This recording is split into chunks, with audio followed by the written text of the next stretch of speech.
Okay, going to show you how to remove a crank arm from a 906-900 Corival ergometer. The first thing you need to do is remove the end cap. I just use a sharp edge to get behind it and knock it off.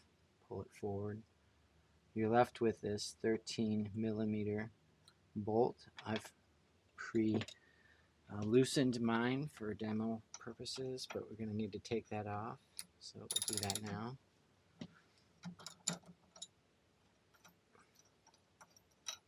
With that off, the next step is to remove the crank, and you just can't pull it off normally because they get pretty stuck on there once they're done. I'm going to use a crank puller. In this case, it's a 22 for this type. If you have an Excalibur, it's a different style.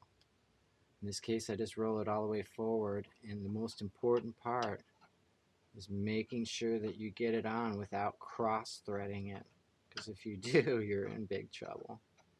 So once you have that, it's a series of turns. I'm going to hold the crank behind on the other side just so it doesn't spin around. And once this thing, mine's pretty loose already, but once this goes all the way to the end, it's going to just kind of push from the inside out. And the crank will just eventually kind of loosen itself back. In this case, I was able to easily remove it. They're not always that easy.